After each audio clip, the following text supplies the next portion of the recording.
listening to the Chapter a Day Bible Study. I'm John Stange, and today we're in Joshua 3. Israel crosses the Jordan River. Joshua 3 captures a defining moment for Israel. After 40 years in the wilderness, the people are finally about to enter the land that God promised them. But there's a problem standing directly in their path, the Jordan River at flood stage. At this point of the year, the Jordan isn't a gentle stream that they can easily cross. It's wide, it's deep, and it's dangerous. And from a human perspective, this is where you might expect their progress to stop. But God is about to show them once again that what He promises, He also makes possible. The chapter opens with Joshua rising early and leading Israel from Shittim to the edge of the Jordan. They wait there for 3 days, and I'm assuming they were looking at the rushing water and probably wondering how this is all going to work. Well, then the officers give an unusual command.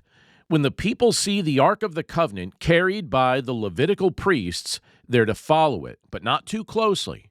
There's to be a distance of about 2,000 cubits between them and the Ark. That instruction was intentional and thought through. The Ark represented the presence of God among His people. He wasn't just sending them forward with the plan, He was going before them Himself. And the distance ensured that everyone could see clearly where God was leading. Joshua then tells the people something that must have stirred both anticipation and reverence. In verse 5 he says, "Consecrate yourselves, for tomorrow the Lord will do wonders among you." Before God performs a miracle, He calls His people to prepare their hearts. Consecration meant setting themselves apart and turning their attention fully toward the Lord. They were about to witness something extraordinary, but they were also being reminded that this wasn't about them. It was about God. Joshua was also assured that God would establish His leadership in the minds and the hearts of the people of Israel, just as He had done with Moses. In verse 7 we read, "Today I will begin to exalt you in the sight of all Israel, that they may know that, as I was with Moses, so I will be with you." God's faithfulness wasn't limited to one generation. The same God who parted the Red Sea for Moses is about to part the Jordan River for Joshua. His power hasn't diminished, and His promises haven't changed. But then comes the moment that requires real faith. The priests carrying the ark are told to step into the Jordan. Not stand back and wait for the water to part first, not to look for a safer route. They're called to move forward in obedience before they see the miracle. Verse 13 says, "And when the soles of the feet of the priests bearing the ark of the Lord shall rest in the waters of the waters of the Jordan shall be cut off from flowing." This is the pattern we see quite often in Scripture, where God calls His people to trust Him enough to take the next step, even when the outcome isn't yet visible. As soon as the priest's feet touch the water, everything changes. The river stops flowing. The waters pile up far upstream, and the ground becomes dry. That means Israel doesn't wade through mud or struggle across a current. They walk across on dry ground, just as they had when God parted the Red Sea decades earlier. Verse 17 says this, "Now the priests bearing the ark of the covenant of the Lord stood firmly on dry ground in the midst of the Jordan, until all the nation finished passing over the Jordan." So don't miss that image. The priests stand in the middle, holding the ark, while the entire nation passes safely by. God's presence is fixed in the place of danger, so His people can cross without fear.